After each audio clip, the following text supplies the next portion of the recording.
کہ ان الذین آمنوا، بے شک جو لوگ ایمان لائے، وعملوا الصالحات، اور نیک اعمال بجا لائے، سیجعل، ان قریب، لہم الرحمن ودا، کہ ذات رحمان کا یہ وعدہ ہے ان قریب ان کے دلوں میں ایک خاص مودت پیدا کر دے گی۔ یہ انداز اور اس کا خطاب آیت کا ایسا ہے کہ پڑھنے کے بعد اگر انسان لہجہ آشنائے قرآن ہو تو صبح و مساء اس آیت کی تلاوت کرتا رہے۔ سَيَجْعَلُ لَهُمُ الرَّحْمَنُ وُدًّا، جعل کہتے ہیں بنانا، خلق کرنا، ایجاد کرنا، پیدا کرنا، وجود عطا کرنا۔ اللہ کہہ رہا ہے کہ جو لوگ ایمان لائے اور ایمان لانے کا ان کے کردار پہ اثر یہ پڑھا کہ پھر انہوں نے نیک اعمال انجام دیے، تو جب لوگ ان دو مرحلوں سے آگے بڑھے، یہاں تک انسان کی ذمہ داری ہے۔ ایمان لے آنا توحید و نبوت و ولایت پر، ایمان لانا انسان کا کام ہے، اور اگر انسان حقیقی اور صحیح ایمان لے کے آئے گا تو اس کا اثر اس کے کردار سے یہ ظاہر ہوگا۔ وَعَمِلُوا الصَّالِحَاتِ، کہ وہ نیک اعمال بجا لائے گا، کہ وہ اچھائیوں کے کام کرے گا۔ اگر کسی کو مسلمان ہونے کا دعویٰ ہے تو عزیزان گرامی وہ اپنے کردار کی طرف دیکھے کہ اس کے وجود کے ذریعے سے نیکیوں کے کام کتنے انجام پا رہے ہیں۔ اس لیے کہ ایمان کا اثر اس آیت میں سورہ مریم میں یہ ہے کہ جو کوئی صاحب ایمان ہوگا، ایمان لاتے ہی اثر یہ ظاہر ہوگا کہ وہ نیکیوں کے کام بجا لائے گا۔ عجیب آیت ہے۔ اور عزیزان گرامی، قرآن کے میں نے کل بھی ایک جملہ کہا تھا، ایک ظاہر ہے ایک باطن ہے۔ قرآن کی جو آیتیں ہیں اس میں جو معنی اور مفاہیم ہوتے ہیں وہ تہ در تہ ہوتے ہیں۔ جیسے جیسے انسان علمی ترقی کرتا جاتا ہے، جیسے جیسے انسان فکری ترقی کرتا جاتا ہے، اتنا اتنا ہی قرآن کی حقیقت سے آشنا ہوتا جاتا ہے۔ لہذا قرآن سے شغف اور دوستی اور تعلق کے لیے ایک شے ضروری ہے کہ انسان صاحب علم ہو۔ اگر قرآن، دیکھیں ابتدائی چیزیں، قرآن کی آیتوں کو جب آپ ان کے سینے کو چاک کر کے معنی نکالیں گے تو قرآن یہی آیت درس دے رہی ہے کہ لوگوں علم حاصل کرو۔ اب دیکھیے بات آ گئی ہے تو پیغمبر اعظم نے فرمایا کہ اطلب العلم من المہد الی اللحد، اے لوگوں علم حاصل کرو ماں کی آغوش سے لے کے قبر تک۔ خدا کی قسم علماء نے بہت تشریحات کی ہیں، لیکن اس حدیث کا اگر کوئی حقیقی مصداق ہے تو وہ مکتب تشیع ہے۔ نبی نے فرمایا علم حاصل کرو ماں کی آغوش سے لے کے قبر تک۔ ہم نے تو اپنے گھرانوں میں یہی دیکھا ہے کہ جیسے ہی بچہ تھوڑا سا باشعور ہوا، ماں آغوش میں لے کر کے لوریاں دیتی ہیں، میرے لال کہو اللہ ایک ہے، پنجے تن 5 ہیں، امام 12 ہیں، معصوم 14 ہیں، کربلا کے شہید 72 ہیں۔ گویا انسان کو توحید و نبوت و امامت سے لے کے واقعہ کربلا تک کی تعلیم آغوش مادر سے ملتی ہے۔ اور عزیزان گرامی میں اکثر کہا کرتا ہوں اپنی مجالس میں کہ انسان کے کردار پر دنیا کی بڑی سے بڑی یونیورسٹی میں بچے کو داخل کر دیجئے، 20 سال بھی اگر علم حاصل کرے اتنا اثر اس کو اس ماحول کا نہیں پڑے گا جتنا اثر آغوش مادر کا ہوتا ہے۔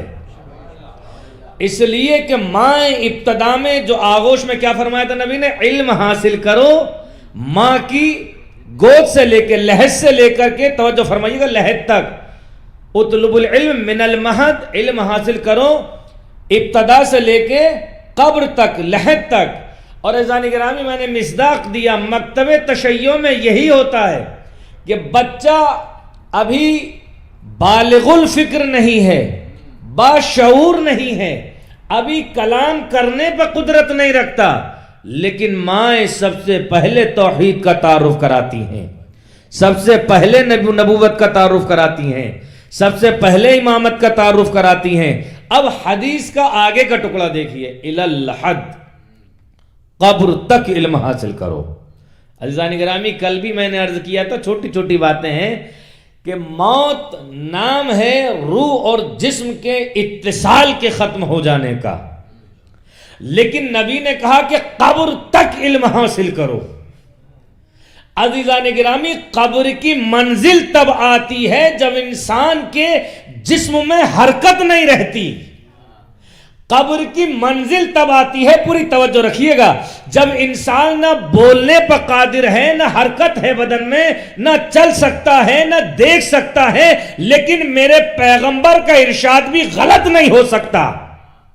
پوری توجہ رکھیے گا، قبر کی منزل پہ تب پہنچتا ہے انسان جب اس کے جسم سے اس کی روح نکل جاتی ہے۔ تو یہ بھی مکتب تشیع کا افتخار ہے کہ جب ہم مردے کو غسل و کفن پہنانے کے بعد قبر کی آغوش کے حوالے کر دیتے ہیں، مولانا بیٹھ کر کے کہتے ہیں، اسمع افہم، اسمع افہم، سن اور سمجھ، سن اور سمجھ، تیرے پہلے امام علی ہیں، تیرے دوسرے امام حسن ہیں، تیرے تیسرے امام حسین ہیں، اور نبی نے فرمایا علم حاصل کرو آغوش مادر سے لے کے لحد تک۔ یہ بھی مکتب تشیع کا افتخار ہے۔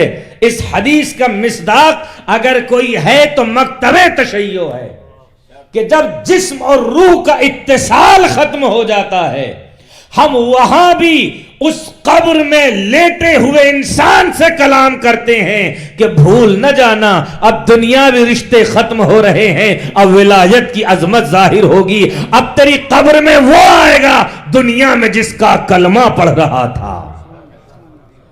عزیزان گرامی میں قرآن کے حوالے سے گفتگو کر رہا تھا، جب قبر تک کی بات آئی ہے، اس قرآن کے لیے حضرت خطیب قرآن پیغمبر اعظم حضرت محمد مصطفیٰ صلی اللہ علیہ وآلہ وسلم عجیب ارشاد ہے۔ بزرگ حضرات تشریف فرمائیں، اپنی نسلوں کو قرآن سے قریب کریں۔ قرآن ایسا نہیں ہے، ایک تو یہ کہ تفسیر پڑھنا، ترجمہ پڑھنا یہ الگ شے ہے، صرف قرآن کو عربی میں بھی پڑھنا، اس کا بھی انسان کی فکر پہ اثر مرتب ہوتا ہے۔ اگرچہ انسان صحیح و سالم قرآن کے معنی سے واقف نہ ہو، عربی گرامر سے واقف نہ ہو، وہ تو بہت اچھی بات ہے، انسان ترجمہ پڑھے، تفسیر پڑھے، صرف قرآن کو بزبان عربی پڑھنا، اس لیے کہ قرآن حکیم کا ایک معجزہ یہ ہے کہ قرآن انسان کے سطح ذہنی پہ اتر کے کلام کرتا ہے، کہ جو انسان قرآن کو جتنا قریب ہوتا ہے قرآن اس کی عقل کے مطابق اس سے کلام کرتا ہے۔ پیغمبر نے فرمایا، اس لیے کہ مجلس ہو چکی ہیں دو، لیکن تھوڑا سا گفتگو ہو جائے عزیزان گرامی۔ پیغمبر اعظم نے فرمایا، ان القلوب تصدع کما یصدع الحدید۔ عجیب حدیث ہے خدا کی قسم، پیغمبر اعظم کی، بالکل قرآن کا لہجہ اور معصومین کی احادیث کا لہجہ ایک ہوتا ہے۔ عزیزان گرامی فرمایا، ان القلوب تصدع کما یصدع الحدید۔ آپ لوگوں سے مخاطب ہو کے فرمایا پیغمبر نے، لوگوں، انسان کا دل زنگ آلود ہو جاتا ہے بالکل اسی طرح، یہ حدیث میں ہے، کما یصدع الحدید، جیسے لوہے کو کہیں پر ڈال دیا جائے اور اسے استعمال نہ کیا جائے اس پہ زنگ آ جاتی ہے، ویسے ہی دنیا کی آلودگیوں میں، دنیا کی کثافت سے، دنیا کے اس ماحول میں انسان کا دل بھی زنگ آلود ہو جاتا ہے۔ فقیل یا رسول اللہ، صحابی نے سوال فرمایا، یا رسول اللہ کیف جلاؤہا، جب انسان کا دل زنگ آلود ہو جائے، اب زنگ آلود ہونے کی علامت کیا ہے؟ انسان مصلی عبادت پہ کھڑا ہو، طبیعت یہ چاہتی ہے جلد سے جلد نماز ختم ہو جائے، استقرار نہیں رہتا ہے، اللہ کی عبادت کے لیے کھڑا ہو، اطمینان حاصل نہیں کرتا ہے، مجلس شبیر کی منزل آئے پرسکون انسان بیٹھتا نہیں ہے، دل میں بے چینی رہتی ہے، قرب الہی حاصل نہیں ہوتا، اہل بیت سے تقرب نہیں حاصل ہوتا، قرآن پڑھنے کا دل نہیں چاہتا، استغفار کرنے کا دل نہیں چاہتا، نیکیوں کے کام کرنے کا دل نہیں چاہتا، یہ علامتیں ہیں کہ انسان کا دل زنگ آلود ہے۔ وقیل یا رسول اللہ کیف جلاؤہا، یا رسول اللہ ہم کیسے اس کو صاف کریں؟ عزیزان گرامی، میں نجف اشرف سے آیا ہوں، تھوڑا سا میری ذمہ داری بنتی ہے اس سطح کی گفتگو کروں۔ کیفا جلاؤہا، یا رسول اللہ اگر کسی کا دل زنگ آلود ہو جائے تو اس کی صفائی کیسے کریں، اس کو شفاف کیسے بنائیں؟ تو پیغمبر اعظم نے عجیب دو جملے ارشاد فرمائے، تلاوت القرآن و ذکر الموت۔ لوگوں، تمہارے دل دو طریقے سے صاف ہو سکتے ہیں، ایک تو یہ ہے کہ زیادہ سے زیادہ قرآن کی تلاوت کرو، دوسرے یہ کہ اپنی موت کو یاد رکھو۔ اللہ اکبر، عجیب انداز ہے حدیث کا، قرآن کی تلاوت اور ذکر موت۔ ذکر موت کیا ہے؟ کہ انسان کو ہر لمحہ یہ یاد رہنا چاہیے کہ یہ زندگی، یہ دنیا، یہ دائمی زندگی نہیں ہے، یہ گزرگاہ ہے۔ یہاں کسی کو 50 سال کے لیے بھیجا گیا، کسی کو 80 سال کے لیے بھیجا گیا، کسی کو 20 سال کے لیے بھیجا گیا، اور ایسے بہت کم افراد ہیں جن کو 100 سال کے لیے بھیجا جاتا ہے۔ 100، 102، 104، 105 فنش۔ اصل زندگی وہ ہے، یہ انسان کو یاد رکھنا چاہیے۔ اگر ان دو چیزوں کو یاد رکھے گا تو انسان کا دل شفاف ہو جائے گا۔ اور عزیزان گرامی، پیغمبر اعظم اور ہمارے ائمہ اطہار اس دنیا میں آئے حضرت انسان کو ہدایت دینے کے لیے۔ اللہ کا مزاج توحید دیکھیں آپ، اللہ نے پہلے ہادی کا انتظام کیا، بعد میں ہدایت لینے والوں کو خلق فرمایا۔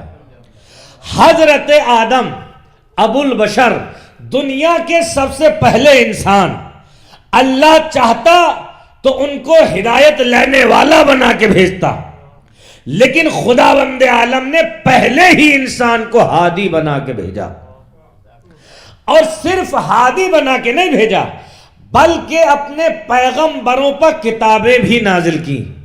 ہم اور آپ بظاہر 4 کتابوں سے آشنا ہوتے ہیں، تورات، انجیل، زبور اور قرآن حکیم۔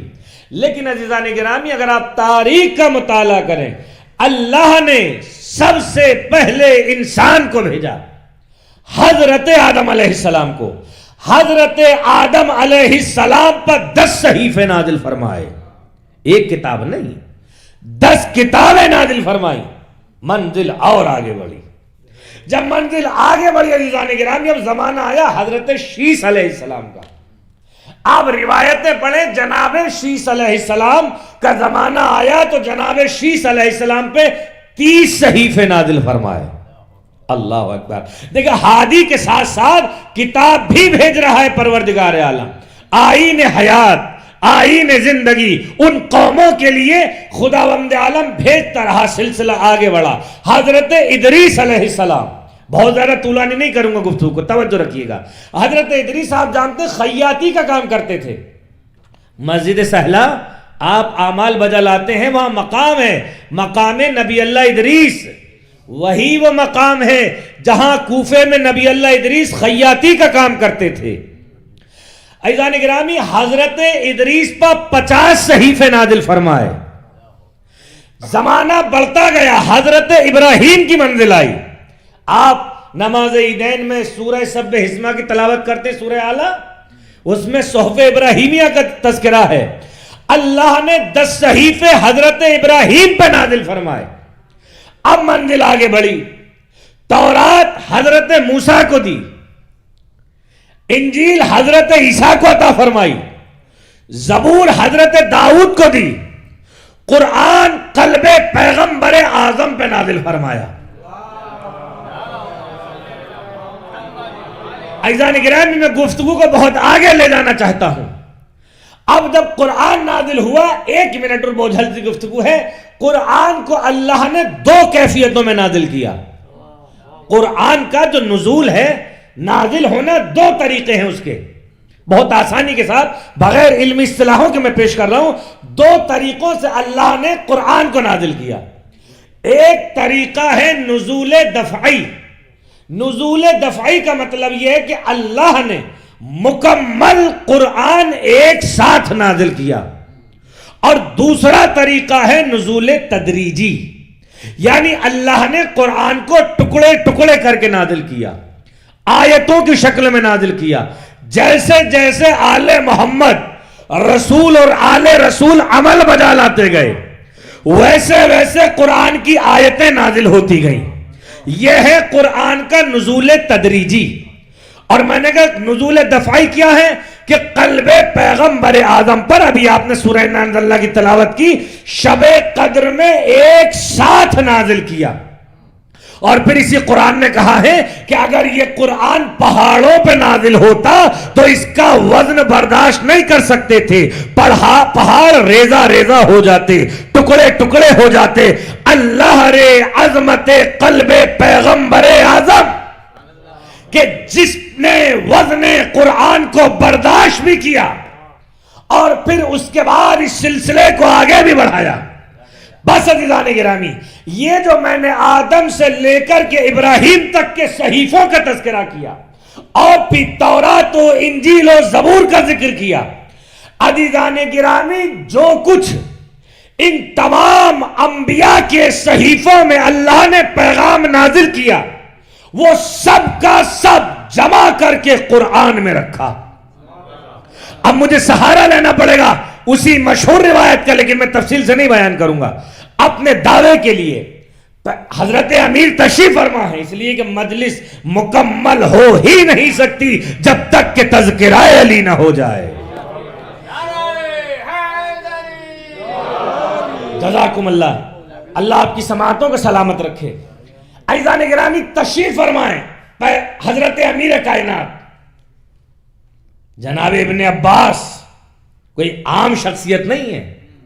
کیا کہا تھا کہ ابن عباس سورہ حمد کی تفسیر معلوم ہے.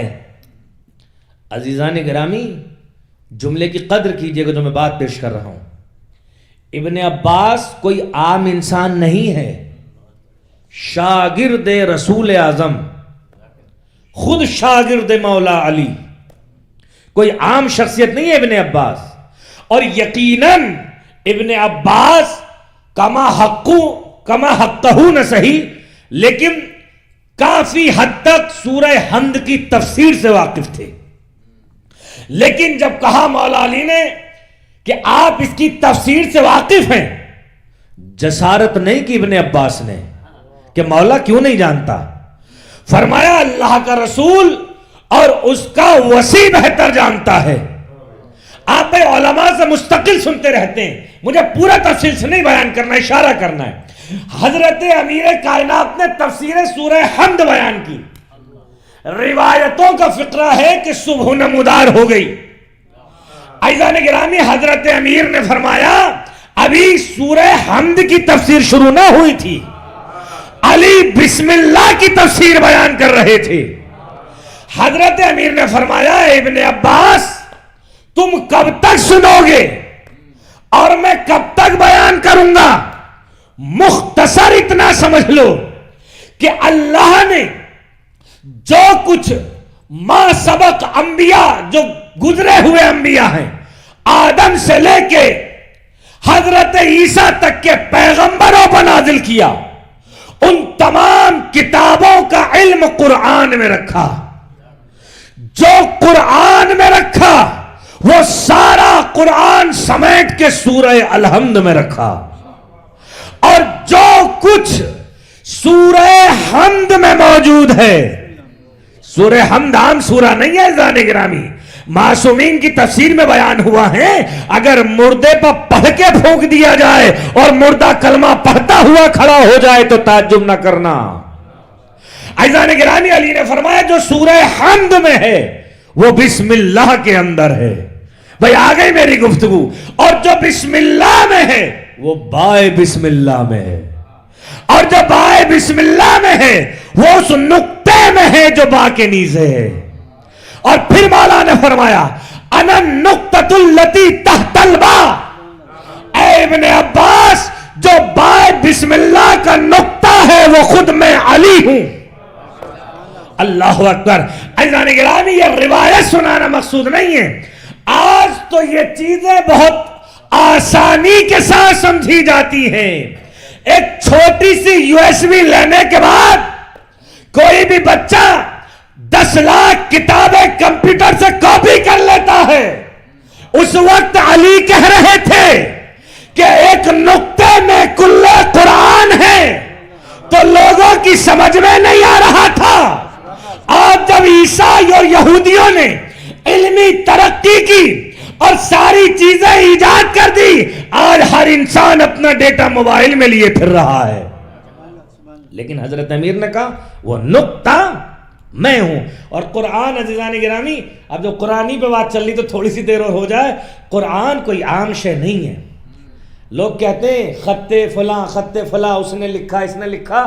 آج یہ بھی پیش کرتا چلوں، قرآن کی جماوری، یہ علمی موضوعات ہیں، حوزے کے موضوعات ہیں، لیکن پیش کر رہا ہوں. قرآن کی جماوری اس لیے کہ جب قرآن نازل ہوتا تھا تو اس زمانے میں جب آپ پڑھیں گے قرآن کی ہسٹری تو حلال جانوروں کی کھالوں پہ اکثر قرآن کو لکھا جاتا تھا، اور حصوں میں جیسے جیسے قرآن نازل ہوا اس طریقے سے قرآن لکھا ہوا تھا. لیکن امت مسلمہ میں یہ مشہور ہے کہ پیغمبر اعظم قرآن کو مرتب کر کے نہیں گئے، اور فلاں سے ہم نے قرآن کو مرتب کیا. اب میں پھر وہی حدیث پڑھوں گا کل والی اپنی سہارے کے لیے. نبی نے کیا فرمایا؟ انی تارکن فیکم الثقلین کتاب اللہ و عبرتی. لوگوں میں 2 چیزیں چھوڑ کے جا رہا ہوں، ایک اللہ کی کتاب، دوسرے میرے اہل بیت. مسلمانوں جواب دو انصاف سے. کتاب کا اطلاق ٹکڑوں پہ نہیں ہوتا، ورقوں پہ نہیں ہوتا، جانوروں کی کھال پہ لکھے ہوئے حصوں پہ نہیں ہوتا. اگر کتاب نہیں تھی تو پیغمبر یہ کس کتاب کی بات کر رہے تھے؟ دلیل ہے حدیث ثقلین کہ پیغمبر اعظم کے زمانے میں علی مرتضیٰ نے قرآن کو مرتب کیا تھا. ایک صلوات پڑھنے محمد و آل محمد.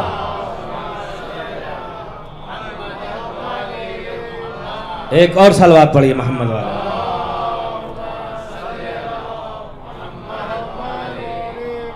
دلیل ہے قرآن کی جماوری کے لیے حدیث ثقلین. لفظ کتاب استعمال کیا پیغمبر اعظم نے. ہاں یہ صحیح ہے کہ قرآن کو مرتب کیا، اس پر نقطے نہیں تھے، اس پر زیر زبر نہیں تھے، اعراب نہیں لگائے گئے تھے. یہ بھی مسلمانوں انصاف سے کام لو، احسان ہے علی ابن ابی طالب کا. اس لیے کہ قرآن پہ جو اعراب لگائے وہ حضرت ابو الاسود دوئلی نے لگائے. حضرت ابو الاسود دوئلی جنہوں نے قرآن پہ اعراب لگائے زیر زبر نقطے، وہ بھی شاگرد حضرت علی ہیں. اسی لیے تو ہم کہتے ہیں کہ علم کی کوئی بھی جتنا بڑا عالم ہو، براہ راست بالواسطہ یا بلا واسطہ، وہ ہمارے ائمہ کا شاگرد ہے. اس لیے کہ علم میراث ہے اہل بیت کی، علم میراث ہے علی کی. کیا فرمایا؟ اللہ اکبر. مسجد کوفہ، بعض لوگوں کا مزاج یہ ہے کہ لوگ سمجھتے ہیں جب بات آتی ہے کہ مولا نے منبر کوفہ سے یہ فرمایا تو لوگ سمجھتے ہیں مولا جو چیلنجز کر رہے تھے اس زمانے میں وہ ان لوگوں کے لیے تھے جو کوفے میں بیٹھے تھے. نہیں عزیزان گرامی، حضرت علی کا جو دور حکومت ہے پوری توجہ رکھیے گا.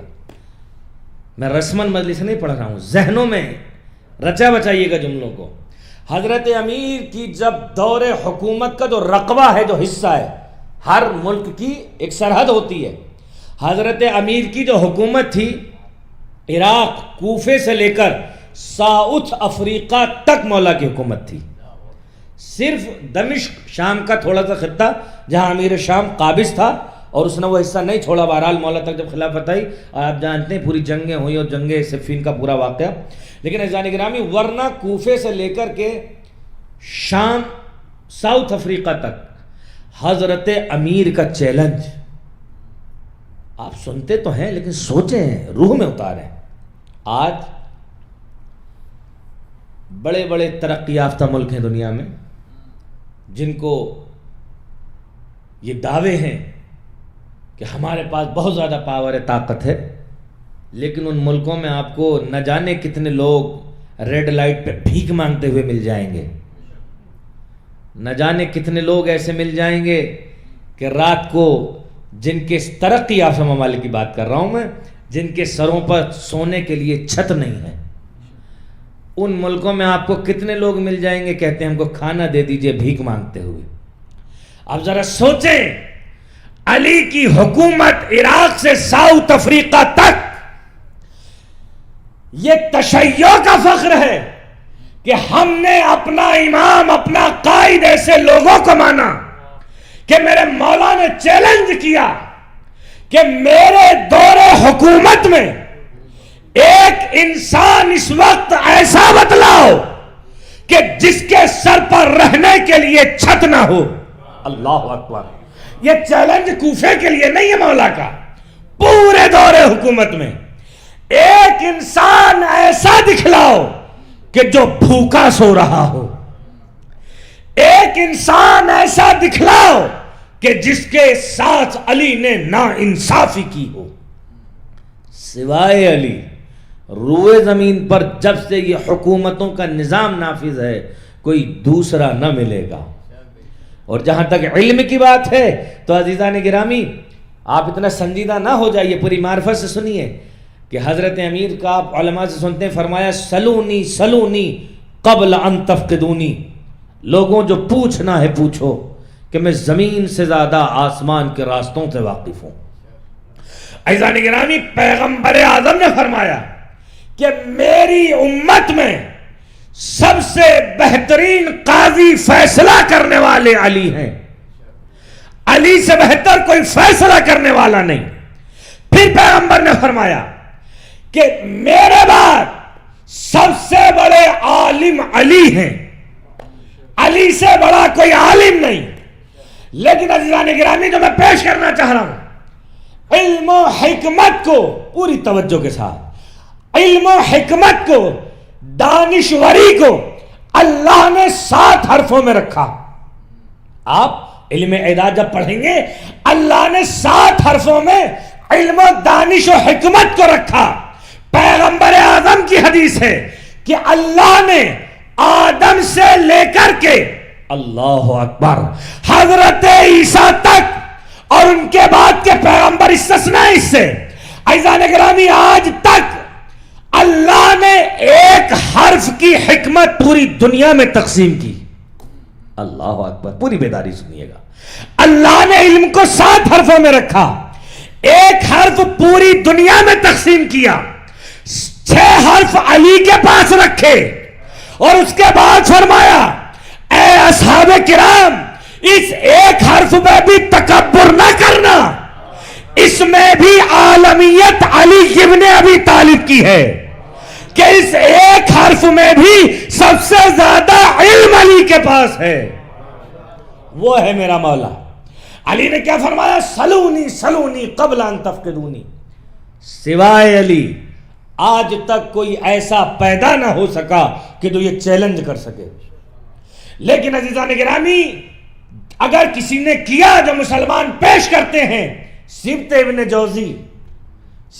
جوزی بہت بڑا عالم گزرا ہے، ایک دن منبر پر بیٹھا ہوا علی بننے کا شوق ہوا، لیکن اسے نہیں معلوم کہ یہ علی وہ ہے کہ جس کو علی نے علی بنایا ہے۔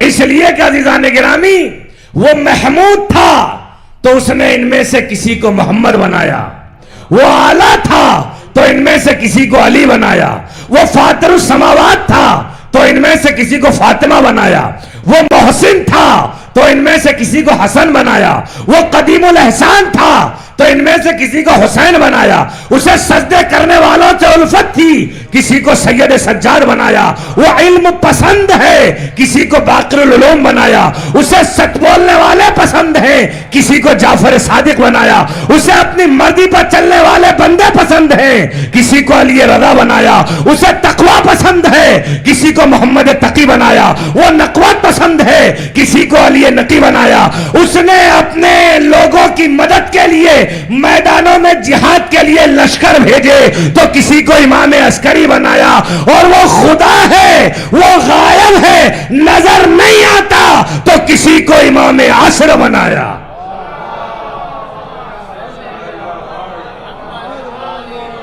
سبط ابن جوزی علی بننے چلا اور منبر پر بیٹھ کر کے کہتا ہے سلونی سلونی قبل ان تفقدونی، کہ جو پوچھنا ہے پوچھو۔ بھئی پوری معرفت سے سنیے گا عزیزان گرامی، عزیزان گرامی جو علی کے مقابلے پائے چاہے جو زمانہ ہو، مقابلے پہ آنے والا ہو یا آنے والی ہو، ضلالت اس کا مقدر ہے۔ آپ دیکھیں اس نے کہا کہ جو پوچھنا ہے پوچھو۔ مجمع بیٹھا ہوا ہے، مجمع میں ایک علی کی چاہنے والی شیعہ خاتون ہے، کھڑی ہو گئی، کھڑے ہو کر کے کہا سبط ابن جوزی، اور یہ روایت شیعوں کی نہیں ہے، اہل تسنن کے یہاں لکھی ہوئی ہے، سبط ابن جوزی یہ تو علی کا تخصص تھا کہ علی کہتے تھے جو پوچھنا ہے پوچھ لو، اور صرف علی نے چیلنج نہیں کیا، جس نے جو پوچھا علی نے اس کا جواب دیا، لہذا جو چیلنج کرے گا اس کے لیے جواب دینا بھی ضروری ہے۔ سبط ابن جوزی نے جب چیلنج کیا، ایک خاتون کھڑی ہوئی بھئی پوری معرفت کے ساتھ، شاید اختتام تقریر ہو، اس نے 2 سوال کیے کہ مجھے ایک مسئلے کا جواب دے۔ سارا مجمع مبغضین علی کا بیٹھا ہوا ہے، علی کی چاہنے والی کھڑی ہوئی، کہ پوچھو۔ کہا جب صحابی پیغمبر حضرت سلمان فارسی کا انتقال ہوا مدائن میں، مدائن ہے عراق کے اندر، علی تھے مدینہ میں، جیسے ہی علی کو خبر ملی چشم زدن میں معجزے سے علی مدائن پہنچے، سلمان کو غسل دیا، سلمان پر نماز پڑھی، سلمان کو دفن کیا۔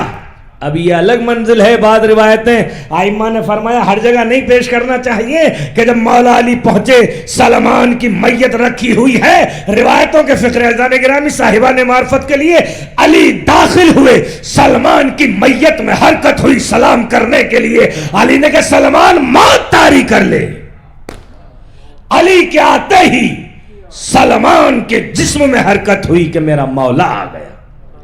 عزیزان گرامی علی نے غسل بھی دیا، علی نے کفن بھی پہنچایا۔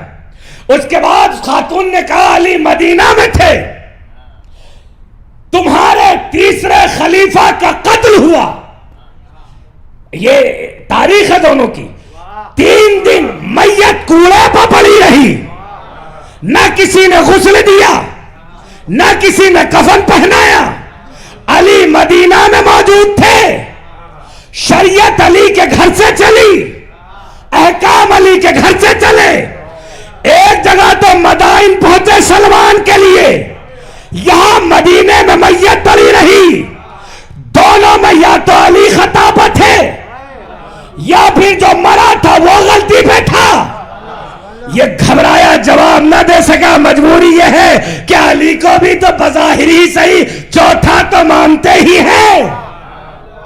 جواب تو نہ دے سکا، فوراً کہنے لگا اے خاتون نامحرموں کے مجمع میں تو اپنی اجازت سے آئی ہے تو خود آئی ہے تو تجھ پہ لعنت، تیرے شوہر نے بھیجا تو اس پہ لعنت۔ فوراً علی کی شیعہ نے سہارا لیا کہ یہ بتلا جنگ جمل میں جو علی کے مقابلے پہ آئی وہ رسول کی اجازت سے آئی یا خود چل کر کے آئی تھی؟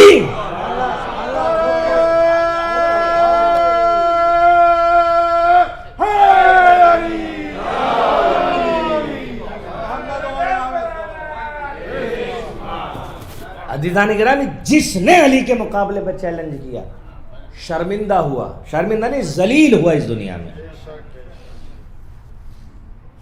اور علم و دانش میراث ہے، بہت ساری باتیں اس وقت ذہن میں ہیں لیکن وقت درکار ہے، انشاءاللہ زندگی رہی پھر کبھی آنے والے سالوں میں آپ کی خدمت میں چند معروضات پیش کروں گا۔ عزیزان گرامی، علم میراث ہے اہل بیت کی۔ 2-4 منٹ اور میرے ساتھ رہیے، جہاں سے شروع کی تھی گفتگو خطبہ جمعہ میں اور پہلی مجلس میں وہیں پہ اختتام کر دوں۔ آج اللہ نے ترقی، جو دنیا میں ترقی جو ایجاد ہو رہی ہے، لوگ آپ جانتے ہیں سائنسدان آج سمندروں سے علم حاصل کر رہے ہیں، پہاڑ کی چٹانوں پہ تحقیق ہو رہی ہے، درختوں سے علم حاصل ہو رہا ہے۔ جتنی بھی ترقی ہے کہ آج طیارے بن گئے اور دنیا میں کیا کیا نہ جانے، موبائل اور انٹرنیٹ، اللہ نے جتنی بھی ترقی دنیا میں ہو سکتی ہے اس سب کو 27 حرفوں میں رکھا ہے۔ اور معصوم کی حدیث ہے کہ جناب آدم سے لے کر کے ابھی تک نہیں، جس دن ظہور ہوگا اس دن تک اللہ نے 2 حرفوں کی ترقی کو ظاہر کرنا ہے۔ اللہ اکبر، بیداری سے سنیے گا عزیزان گرامی، اس کا مطلب یہ ہے کہ ابھی تک 2 حرفوں کا علم ظاہر نہیں ہوا ہے، لیکن عزیزان گرامی روایتوں کا فقرہ ہے کہ جب آخری امام کا ظہور ہوگا علم و دانش کی اتنی ترقی ہوگی کہ بہار قرآن کا زمانہ ہوگا۔ یہ جو تفسیروں کا چکر ہے، حقیقی تفسیر کسی کو سمجھ نہیں آتی، وہ جب امام کا ظہور ہوگا قرآن اپنا علم سینے سے نکال دے گا، آیتیں چیخ چیخ کر پکاریں گی، وہ بہار علم کا زمانہ ہوگا۔ روایتوں میں، اب یہاں رک کے میں ایک بات اور کہتا چلوں، جب 2 حرفوں کا علم ابھی ظاہر نہیں ہوا ہے، انشاءاللہ آئندہ جمعے کو ظہور ہو جائے، ظہور تک 2 حرفوں کے علم کے لیے کہا گیا حدیث میں، ابھی 25 حروف کا علم مخفی ہے جو امام کے پاس ہے۔ جب 2 حرفوں کا علم ظاہر ہوا تو دنیا نے کتنی ترقی کی۔ آپ بیٹھے یہاں ہیں، مجلس ہم یہاں پڑھ رہے، سن لوگ نجف میں رہیں، آپ نے سب سامنے کی چیزیں ہیں، موبائل ہے، انٹرنیٹ ہے، اسکائپ پہ کال کی، واٹس ایپ پہ ویڈیو کالنگ کی، بیٹھ کے گجرات میں، احمد آباد میں آپ بات کرتے ہیں، ہم یہاں بیٹھے ہیں، یہاں سے بیٹھ کے دہلی میں بات کرتے ہیں، کراچی میں بات کرتے ہیں۔ آپ ذرا سوچیں یہ علم کی ترقی ہے۔ آپ سے 50 سال پہلے تھا what's app video calling, Skype تھی، یا اور جتنی بھی یہ ترقی ہو رہی ہیں، کیا 200 سال پہلے انٹرنیٹ اس طریقے سے تھا؟ جیسے جیسے لوگ ترقی کر رہے ہیں فکری طور پر، علم آگے بڑھ رہا ہے، چیزیں سامنے آ رہی، لیکن 2 حرفوں کا علم مکمل نہیں ہوا ہے۔ 2 حرفوں کے علم کے پوری توجہ سنیے گا، آہستہ سے میں پیش کر رہا ہوں لیکن دقیق بات ہے۔ 2 حرفوں کا علم جب ظاہر نہیں ہوا تو علم نے اتنی ترقی کی کہ مہینوں کا سفر، اگر آپ آتے گجرات سے شپ میں بیٹھ کر کے یا کشتی میں بیٹھ کر کے تو عزیزان گرامی مہینوں لگتے یہاں تک آنے میں، لیکن ہم گھنٹوں میں مہینوں کا سفر طیارے میں کرتے ہیں۔ یہ 2 حرفوں کا علم ہے۔ ہم منٹوں میں براہ راست، ایک انسان یہاں بیٹھا ہے، دوسرا لندن میں بیٹھا ہے یا دلی میں بیٹھا ہے یا اسلام آباد میں گفتگو فرماتے ہیں، یہ 2 حرفوں کا علم ہے۔ لیکن جب امام کا ظہور ہوگا، علی کا چاہنے والا بیٹھا ہوگا اٹلانٹا میں، امام ہوں گے کوفہ میں، روایتوں کا پس منظر یہ ہے کہ امام کا چاہنے والا چاہے گا کہ اپنے مولا سے کلام کرے۔ اب اس کو جب آج 2 حرفوں کا علم ہے، آپ مجھ سے نجف اشرف بات کرنا چاہیں تو 2-3 چیزوں کا ہونا ضروری ہے جب 2 حرفوں کا علم ظاہر ہو رہا ہے. سب سے پہلے میرا نمبر آپ کے پاس ہو, آپ کا نمبر میرے پاس ہو, آپ کے موبائل کے اندر انٹرنیٹ ڈاٹا ہو, پھر میرے پاس بھی انٹرنیٹ کا ہونا ضروری ہے. اگر ہم جس ایپ پہ بات کرنا چاہتے ہیں, مثلا واٹس ایپ ایپ میرے پاس بھی ہو, آپ کے پاس بھی ہو, اس کو ڈائل آپ کریں, میں ریسیو کروں, تب آ کر کے ہم ایک دوسرے سے بات کر سکتے ہیں. لیکن جب امام آئیں گے 2 حرف یہ, 25 حرف وہ جو امام کے پاس ہیں. اب ترقی کا عالم یہ ہوگا, علی کا چاہنے والا جعفری سینٹر اٹلانٹا میں بیٹھا ہوگا اور چاہے گا اپنے امام سے بات کرے. علماء نے لکھا کہ اب تمہیں کچھ کرنے کی زحمت نہ ہوگی, انسان ہاتھ اٹھائے گا اور بس یا مہدی کہے گا, امام ہتھیلی میں ظاہر ہوں گے اور انسان امام سے کلام کرے گا. یہ بہار علم ہوگی, یہ بہار قرآن ہوگی, یہ امن و امان کا زمانہ ہوگا, یہ دانشوری کا زمانہ ہوگا. اختلاف مٹ جائیں گے, غلط فہمیاں ختم ہو جائیں گی. صرف ہر انسان کو دعا یہ ہے کہ اس زمانے میں, اگر ہم پہلی بات تو دعا یہ ہے کہ ہمارے زمانے میں ظہور ہو جائے, ہم اس حکومت کے حصے دار ہوں. اگر پروردگار ہم پہ موت طاری ہو جائے تو ان لوگوں میں قرار دے کہ امام آ کے قبروں سے اٹھائیں اور ہم اس علم و دانشوری کی حکومت کو دیکھ سکیں. بس عزیزان گرامی, میری بات ختم ہو گئی. مجلسوں کا سلسلہ آگے بھی چلتا رہے گا, علماء آتے رہیں گے, پڑھتے رہیں گے. یہ ایام وہ ہیں کہ جو چھوٹی بی بی کے ایام ہیں. میں نے کل بھی شہزادی کے مصائب پیش کیے تھے. عزیزان گرامی, اہل بیت سے بغض اس لیے رکھا گیا کہ اہل بیت کائنات کے سب سے بڑے عالم تھے, لیکن دشمن یہ نہیں جانتا انسان کی دولت چھینی جا سکتی ہے, علم نہیں چھینا جا سکتا. علم ایسی شے ہے کہ انسان جتنا اہانت کرنا چاہے, علم انسان کو بلند کر دیتا ہے.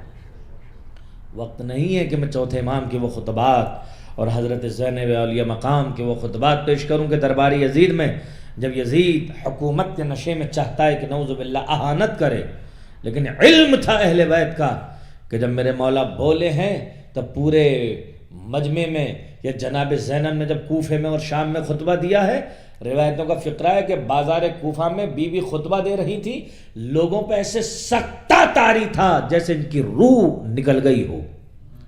یہ خطابت نہیں ہے, آل محمد کا علم.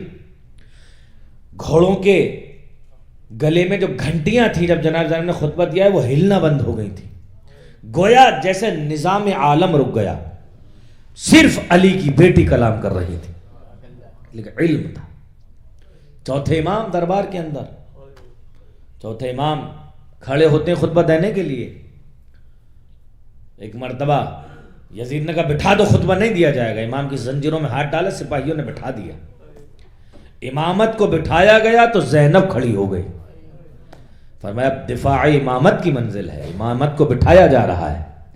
عزیزان گرامی, جہاں بھی امامت پہ وقت پڑا ہم نے 2 خواتین کو دیکھا ہے. جب علی پہ وقت پڑا تھا دربار میں تو زہرا گئی تھی, آج سید سجاد پہ وقت پڑا ہے تو زینب کھڑی ہوئی. اور یزید سے طولانی نہیں کرنا چاہتا میں گفتگو کا, یزید کون روکے گا خطبہ دینے سے میرے بیٹے کو؟ کیا تو نہیں جانتا یہ وقت کا امام ہے؟ اور شہزادی کا ایک خطبہ, ایک جملہ ہے, یبنت طلقا. یہ ایک اصطلاح ہے کہ جب پیغمبر اعظم مکے سے ہجرت فرما کے مدینہ گئے اور واپس آئے جب فتح مکہ کے موقع پر, تو ایک قبیلہ تھا، کون تھا؟ یہی معاویہ کے باپ وغیرہ ابو سفیان. رسول اعظم نے کہہ دیا تھا کہ آج کوئی جنگ نہیں ہوگی، جو بھی معافی مانگ لے گا سب کے لیے امان ہے. تو جناب زینب نے اس کو یبنت طلقہ، تو وہاں سے اصطلاح چلی طلقہ کی. جناب زینب نے دربار یزید میں یزید کو اس کی اوقات یاد دلائی. فرمایا یبنت طلقہ، آج غلاموں کی اولادیں آقا زادوں کو خطبہ دینے سے روکیں گی. یزید تو بھول گیا میرے نانا محمد مصطفیٰ نے تیرے دادا اور تیری دادی کو پناہ دی تھی مکہ معظمہ میں، تم ہمیں خطبہ دینے سے روکو گے؟ علم تھا یہ آل محمد کا. اسی لیے ابن زیاد نے دربار میں کہا تھا کہ جناب زینب نے جب خطبہ دیا، کہتا ہے نعوذ باللہ یہ جادوگر ہے. کہتا ہے جب یہ بولتے ہیں نا اہل بیت بنی ہاشم، پھر کوئی بول نہیں سکتا. کہتا ہے کہ ان کا بابا علی مرتضی کی طرف اشارہ کر کے وہ بھی جب بولتے تھے تو کوئی نہیں بول سکتا تھا. عزیزان گرامی، یہ علم تھا جو آل محمد کو اللہ سے ملا تھا اور ان کے علم نے ان کو مختص کیا تھا. بس بغیر کسی تمہید کے میں تذکرے کو آگے بڑھانا چاہوں گا. پوری معرفت کے ساتھ سنیے گا عزیزان گرامی. ابھی بہت سارے لوگ کل انشاءاللہ کربلا معلیٰ کی طرف رواں دوا ہو جائیں گے اربعین حسینی منانے کے لیے. اس لیے کہ یہ اربعین ایک بہن کے دل کی تڑپ ہے. ایک دن چوتھے امام کو یزید نے بلایا اور بلا کر کہا مولا سجاد سے مخاطب ہو کہ سجاد دل چاہے تو آپ یہیں رہیں، دل چاہے مدینہ چلے جائیں، آپ کو رہا کر دیا گیا ہے. 1 سال سے قید ہے اولاد رسول. چوتھے امام نے کیا فرمایا؟ یزید میں خود کوئی ڈیسیزن نہیں لے سکتا، میں اپنی پھوپھی اماں سے جا کے مشورہ کروں گا. اللہ رے عظمت زینب کبریٰ، امام وقت خود فیصلہ نہ لے زینب کے مشورے کے بغیر. عزیزان گرامی آئے اور آ کر کے کہا پھوپھی اماں یزید نے ہمیں رہا کر دیا ہے، چاہے تو مدینہ چلیے چاہے شام میں رہیے. عزیزدارو سنیں گے جناب زینب نے کیا کہا؟ بیٹا پہلے یزید سے کہہ دے کہ ایک مکان خالی کرا دے، اس لیے کہ ہم 1 سال ہو گیا دل کھول کے حسین کو رو نہیں پائے ہیں. اجرکم اللہ، اجرکم اللہ. جناب زینب نے رہائی کے بعد ہونا تو تھا کہ وطن چلیں، لیکن شہزادی وطن نہیں گئی. فرمایا پہلے میں ماتم کروں گی، بنائے مجلس رکھی. مکان مسجد سادات کے نام سے آج وہ مسجد موجود ہے.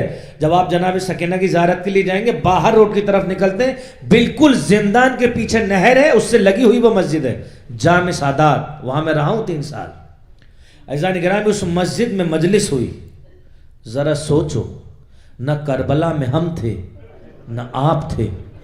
ہم مصائب کتاب میں پڑھ دیتے ہیں تو انسان تڑپ جاتا ہے. جس زینب نے بھائی کو قتل ہوتے ہوئے دیکھا تھا وہ زینب اس مجلس کی خطیبہ تھی. کائنات کی پہلی مجلس برپا ہو رہی تھی اور جو لوگ شہید ہوئے تھے ان کی بیوائیں سننے والی تھیں. اس کی کیفیت کیا ہوگی میں لفظوں میں بیان نہیں کر سکتا. وہ بیمار امام جس نے باپ کو مقتل جاتے ہوئے دیکھا تھا، جس پر غشی تاری تھی، وہ بیٹھ کر کے گریہ کر رہا تھا. زینب نے مجلس برپا کی. اب اس کے بعد بیویاں بیٹھ گئی. عزادارو دل کھول کے معرفت کے ساتھ، اس لیے کہ پرسہ دینا ہے امام زمان کو، اس ننھی شہزادی کا کہ جس کے لیے امام زمانہ نے اپنی زیارت میں فرمایا میرا سلام ہو میری اس جدہ پر کہ جس کی عمر 4 برس تھی لیکن تماچوں سے اس کے رخسار کی رنگت بدل گئی تھی. میرا سلام ہو اس بی بی پر کہ 4 سال کی عمر میں جو ضعیفہ بن گئی تھی. اللہ اکبر. بیبیوں نے مجلس کی ماتم ہوا. عزادارو مجلس شروع کر رہا ہوں میں. تبرکات آنا شروع ہوئے. عزادارو تبرکات میں سب سے پہلے چادریں آئیں. جب چادریں آئیں جناب زینب نے ایک چادر اپنے سر پہ زیب تن کر لی. ایک چادر جناب ام کلثوم نے لے لی, ایک چادر رباب نے لے لی, ایک چادر ام لیلا نے لے لی, ایک ایک بی بی جس کی چادر کربلا میں لوٹی گئی تھی, ہر بی بی کو چادر ملی. علماء نے لکھا کہ ایک چھوٹی سی چادر رہ گئی, اس چادر کا کوئی لینے والا نہ تھا. ایک مرتبہ چوتھے امام نے وہ چادر اٹھائی, زندان میں قبر کی طرف گئے, سکینہ کی قبر پر رکھی, فرمایا سکینہ تمہیں وطن جانے کی بہت تمنا تھی, آج رہائی مل گئی ہے. اجرکم اللہ, اجرکم اللہ. عزیزانو چادریں آ گئی, مزید تبرکات آنا شروع ہوئے. علامہ رشید ترابی پڑھا کرتے تھے کہ بیویاں ماتم کر رہی ہیں, اچانک درے زندان پہ شور ہوا, ہٹو ہٹو کہ کون آ رہا ہے, کہ جناب علی اکبر کا سر آ رہا ہے. عزیزانو علی اکبر کا سر لایا گیا. ایک مرتبہ جناب زینب نے بھابی ام لیلا سے کہا بھابی استقبال فرمائیے. جناب لیلا آگے بڑھی, علی اکبر کا سر آگے بڑھ کے لیا, ہر بی بی نے ماتم کیا, واہ علی اکبرہ, واہ مصیبتہ, واہ غربتہ. فوراً ہی شور ہوا ہٹو ہٹو, کب کون آ رہا ہے, کہ 6 ماہ کے شیر خار کا سر آ رہا ہے. عزیزانو 6 ماہ کا بچہ 1 سال سے جو 3 دن کا بھوکا پیاسا شہید ہوا تھا, 1 سال سے جس کا سر رکھا ہوا تھا, ارے جب اس کی ماں رباب نے دیکھا ہوگا, مجھے نہیں معلوم کیا کیفیت ہوئی ہوگی. ایک مرتبہ رباب آگے بڑھی, آ میرے لال میری آغوش میں آ جا. عزیزانو اصغر کا سر آیا, تمام بیویوں نے ماتم کیا. عزیزانو میں ایسے ہی پڑھوں گا, پوری معرفت سے سنیے گا, اچانک سنیے گا. اب تک شور ہوتا تھا, اچانک درے زندان پہ ایک سناٹا چھایا, کہ کون آ رہا ہے, کہ ابو الفضل العباس کا سر آ رہا ہے. عزیزانو جب کوئی سر آتا تھا تو ایک ایک بی بی آگے بڑھ کے استقبال کرتی تھی. جب عباس کا سر آیا, ساری بیویاں نے اپنی جگہ چھوڑی اور ایک ہی جملہ کہا, واہ حجابہ, ہائے میری چادر, ہائے میرا پردہ. اجرکم اللہ, اجرکم اللہ. عزیزانو ابھی تھوڑی دیر کے بعد شور ہوا, کہ کس کا سر ہے, کہ آقا حسین کا سر آ رہا. عزیزانو جناب زینب آگے بڑھی, بھائی کا سر آغوش میں لیا, تمام جناب امام حسین کی بیواؤں کو پرسا دیا, ہر بی بی نے ماتم کیا, واہ حسینہ, واہ مصیبتہ, واہ غربتہ. عزیزانو سنیے گا, ماتم ہو چکا, بیویاں بیٹھی ہیں, شام کی خواتین جمع ہیں. دیکھا 2 چھوٹے چھوٹے سر رکھے رہ گئے, جن کا کسی نے استقبال نہ کیا. شام کے خاتون نے کہا کیا ان بچوں کی ماں مر گئی ہے جو کوئی سروں کا استقبال کرنے والا نہیں؟ ارے زینب تڑپ گئی. اے بیبیوں ایسا نہ کہو, ارے ان کی ماں میں زینب موجود ہوں, میں اپنے بھائی حسین کروں یا اپنے بچوں کا گریہ کروں. اجرکم اللہ, اجرکم اللہ. بس عزیزانو اب ختم کر رہا ہوں مجلس, 2 منٹ اور مجلس تمام کر دوں گا. عزیزانو تمام سنیے گا, تمام بیویاں ہیں, سارے سر آ چکے, اب منزل آئی کہ قافلے کو جانا ہے. سنیں گے آپ حضرات, جب قافلے کو چلنے کی منزل آئی, ختم کر دی میں نے مجلس. اگر رونا نہ آئے تو شکل بنا لیجئے گا, امام زمانہ کوئی جملے پہ پرسا دیجئے گا. جب بیبیاں جانے لگی, لوہار آیا, سید سجاد کی ہتھکڑیاں کاٹی, بیڑیاں کاٹی, کمر کا لنگر کاٹا, میرے مولا کو آج رہائی مل رہی ہے. عزیزانو بشیر آیا, وہ قافلے کی ذمہ داری تھی ایک مرتبہ مدینہ لے جانے کے لیے. آ کے بشیر نے پوچھا مولا آپ کو کتنے ناقوں کی ضرورت ہے؟ اتنا سننا تھا, مولا تڑپ گئے. مدینے کا منظر نظروں میں آ گیا جب قافلہ چلا تھا. ارے تمام